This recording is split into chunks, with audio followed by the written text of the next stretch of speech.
Saudara Prabowo Subianto telah melantik 48 menteri dan 56 wakil menteri serta kepala badan. Jumlah wakil menteri lebih banyak dari jumlah menteri karena satu kementerian ada yang memiliki 2 hingga 3 wakil menteri. Kabinet yang dinamai sebagai Kabinet Merah Putih secara jumlah lebih banyak dari era Presiden ke-7 Republik Indonesia Joko Widodo yang hanya ada 34 kementerian. Presiden Prabowo Subianto melantik jajaran Menteri Kabinet Merah Putih di Istana Negara Jakarta pada Senin pagi. Total ada 48 menteri yang dilantik.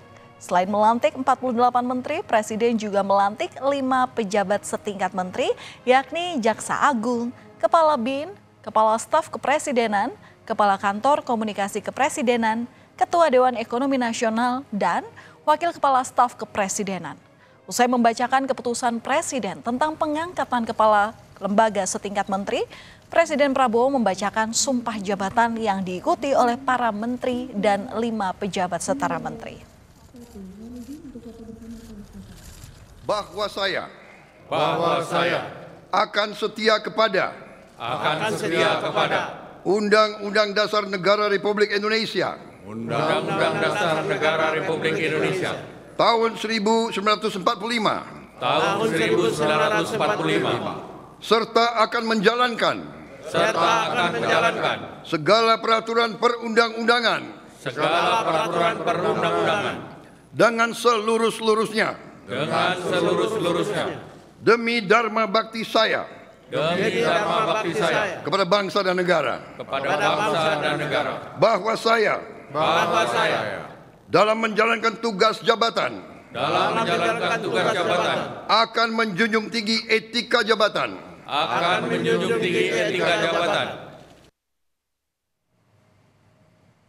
Saudara, dari ke-48 Menteri Kabinet Merah Putih, tidak semuanya merupakan wajah baru dan sudah tidak asing bagi masyarakat. Tercatat ada 16 menteri yang menjabat di masa pemerintahan Presiden ke-7 Republik Indonesia Joko Widodo yang kemudian dipercaya kembali di Kabinet bentukan Prabowo Subianto. Ada yang kembali dipercaya di kementerian yang sama, ada pula yang ditugaskan di kementerian baru. 12 menteri di era Jokowi kembali dipercaya memegang kementerian yang sama, sementara 6 menteri lainnya kini menjabat di kementerian yang berbeda. Persiapan pelantikan Kabinet Merah Putih, saya jam 9 sudah sampai di Istana Merdeka. Instingnya langsung masuk ke ruang pelantikan, saya tanya protokol, gimana ini ngaturnya? Kan jumlah yang dilantik lebih banyak, cukup enggak? Gitu. Terus spos ada di mana? Yang dilantik ada berapa agama? Yang doa pemimpin agamanya sudah siap betul-betul. Saya terus habis itu kaget saya. Loh, saya kan enggak main sesnek lagi.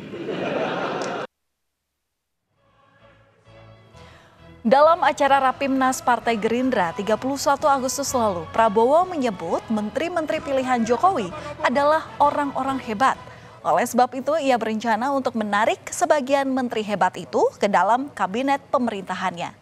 Memang selain karena berprestasi, sebagian menteri Jokowi menyatakan dukungannya kepada pasangan Prabowo Gibran dalam Pilpres 2024. Itulah yang Prabowo memilih mereka untuk kembali masuk ke dalam kabinet.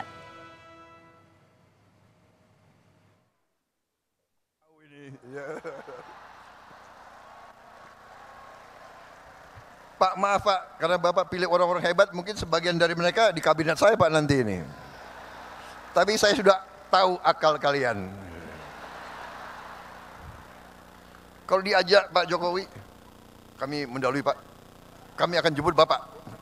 Bukan jemput Bapak, dia takut diajak itu. Terjawab sudah, saudara, siapa saja tokoh yang tergabung dalam Kabinet Merah Putih. Bila sebelumnya ada pesohor Raffi Ahmad dan juga Yovie Widianto yang sempat dipanggil ke kediaman Prabowo di Kertanegara, Jakarta, kini saat pelantikan tak ada Raffi maupun Yovie, melainkan Giring Ganesha dan Taufik Hidayat. Hilangnya nama Raffi Ahmad dan Yovie Widianto dalam pengumuman susunan Kabinet Prabowo tak terlalu mengejutkan. Pasalnya, Raffi dan Yovie juga tak dipanggil dalam acara pembekalan calon menteri dan wakil menteri di Hambalang pada Kamis 17 Oktober 2024. Menurut keterangan Bima Arya, Raffi Ahmad dan Yovie Widianto diberi tugas khusus oleh Prabowo Subianto.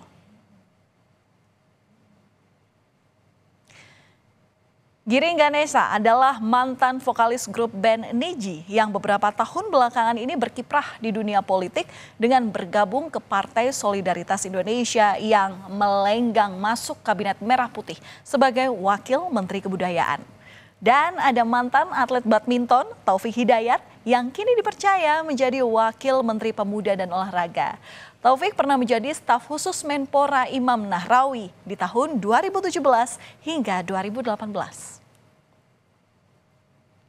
Ditemenin sama ibu saya, mertua saya, sama istri saya sih. Ya pengalaman yang nggak akan saya lupain seumur hidup. Jadi terima kasih sekali lagi buat Bapak Presiden, buat Mas Wakil Presiden yang sudah memberikan kepercayaan. Sudah pembagian tugas belum dengan Pak Menteri nanti? Ini udah dijemput nih, luar biasa nih. Saya kaget juga baru keluar langsung dijemput.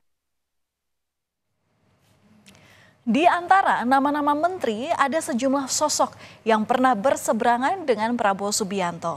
Tercatat ada 4 mantan aktivis 98 yang kini berkiprah di Kabinet Merah Putih. Mereka adalah Nezar Patria, Agus Jabo, Mugianto, dan Faisal Riza. Nezar Patria mulai dikenal setelah jadi Sekjen Solidaritas Mahasiswa Indonesia untuk Demokrasi. Bersama Mugianto dan Faisal Riza, Nezar juga jadi korban penculikan di tahun 1998. Agus Jabo, sosok yang memprakarsai Partai Rakyat Adil Makmur. Pada 96 atau tahun 1996, ia dikenal sebagai Ketua Umum Partai Rakyat Demokratik yang anti Presiden Soeharto di era Orde Baru. Agus Jabo aktif dalam gerakan reformasi 1998 berkolaborasi dengan Budiman Sujatmiko. Kemudian ada kejutan lainnya, saudara, dalam pengumuman menteri dan wakilnya di Minggu malam pada 20 Oktober lalu, Presiden Prabowo menyebut Mayor Teddy Indrawijaya yang dikenal sebagai ajudan kepercayaan Presiden Prabowo ini menempati posisi baru menjadi Sekretaris Kabinet. Teddy merupakan sosok yang dipercaya Prabowo untuk mendampinginya sebagai ajudan sejak posisi Menteri Pertahanan hingga Presiden Republik Indonesia. Wakil Ketua DPR Sufmi Dasko Ahmad menyebut Mayor Teddy Indrawijaya tidak perlu pensiun dari TNI karena kini posisi Seskap ini tidak setara dengan menteri, melainkan ada di bawah Mensesnek. Wakil Ketua DPR dari fraksi Gerindra Sufmi Dasko Ahmad dalam keterangan tertulis mengatakan bahwa struktur dan bagan organisasi sudah ada perubahan, sehingga tidak ada Menseskap tetapi digabung di bawah Mensesnek. Strukturnya di bawah Sesnek sama seperti jabatan yang boleh diisi oleh perwira TNI atau Polri seperti Sekmil, Sekspri, dan lain-lain. Yang batasannya adalah paling tinggi setara eselon 2 atau kalau di TNI Polri paling tinggi setara Brigjen. Soal penyusunan Kabinet Merah Putih, Presiden ke-7 Republik Indonesia Joko Widodo menyebut itu adalah hak prerogatif Presiden. Jokowi percaya Presiden Prabowo sudah memilih orang-orang terbaik di bidangnya untuk masa depan bangsa. Widin.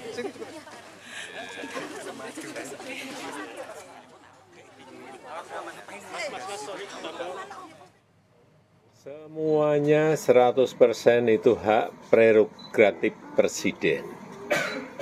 Semuanya saya kira sudah lewat pertimbangan-pertimbangan yang matang.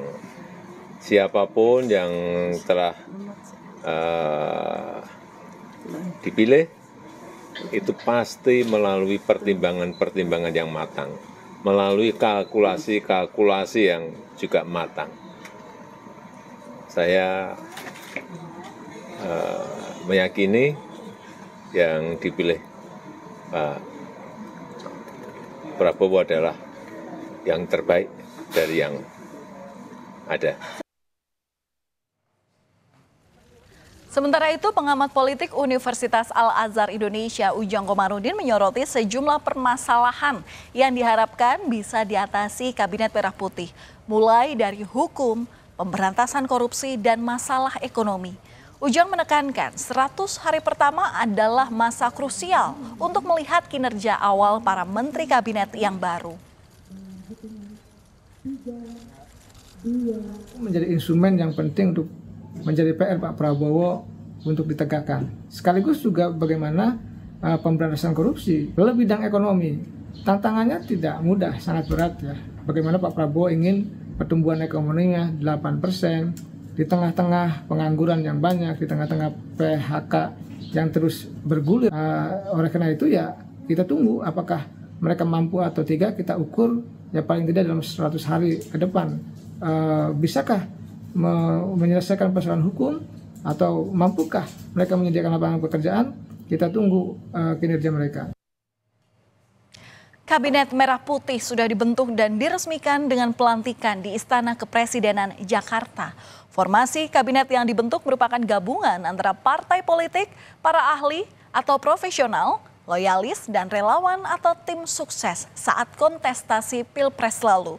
Setidaknya 100 hari ke depan, publik menantikan gebrakan para menteri baru untuk menuntaskan permasalahan seputar hukum dan ekonomi.